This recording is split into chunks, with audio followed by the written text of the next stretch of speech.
My first Universal horror movie that I had seen was Frankenstein when I was 6 years old, and it really had a big impact on me. I mean, just seeing the monster when he first walked through the door, I mean, it was pretty impactful, and I thought it was just the coolest thing, you know. The emotions that I was feeling, the sense of excitement, the suspense.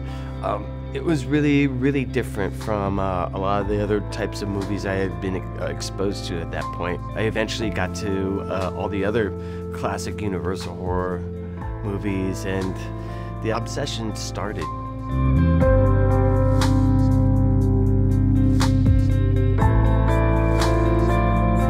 My name is Kirk Hammett. I play lead guitar in a band called Metallica, and I am also a huge collector of horror movie memorabilia, artwork, books, toys. I collect anything that's related to horror movies from the turn of the century to present day.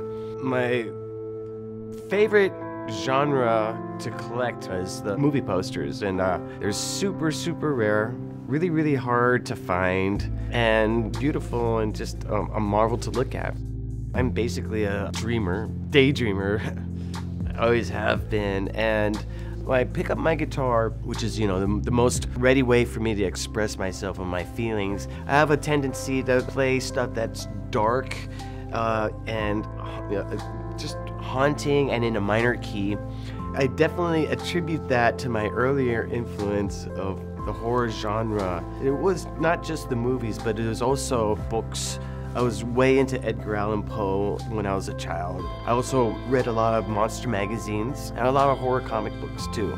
Basically, for the next 8-10 years or so, my whole life revolved around playing guitar and playing in a band and being a musician and making a living.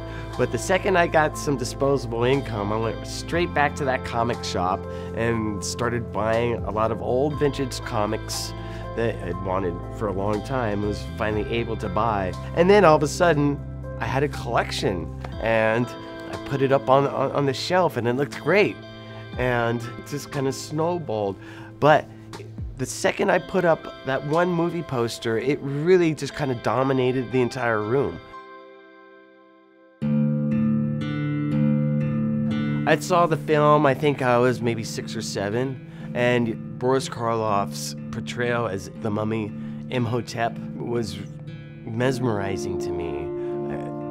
You know, I'll never forget how deep and hollow his eyes looked. There are 3 posters that are known to have survived. I had one of the 3.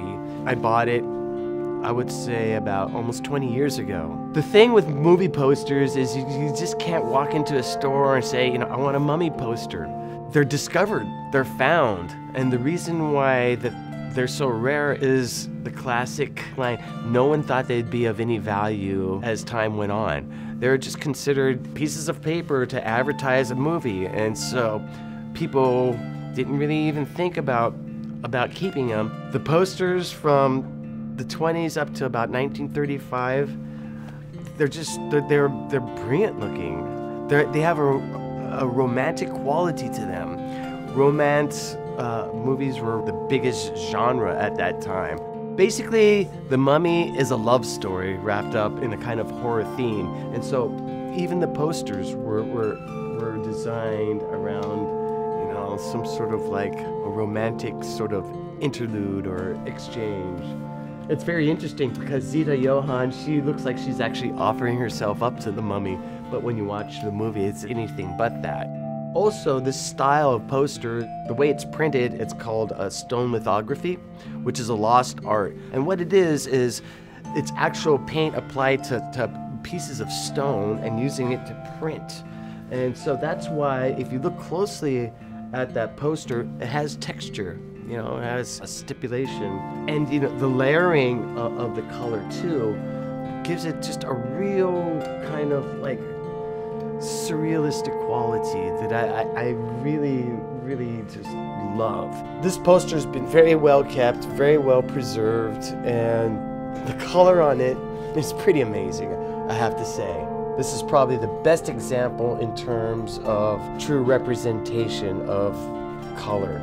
There's absolutely no reference whatsoever that the mummy is green other than this movie poster and lobby cards. And the reason why he's green is because Karloff's makeup was green, so that when it was filmed on black and white, it would look a shade of gray.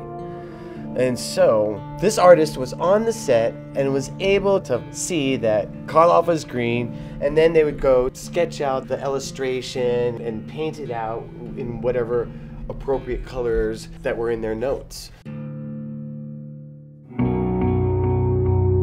I think my appreciation for it grows when I see other people seeing the collection and getting a real kind of pleasure just observing it and getting something out of it.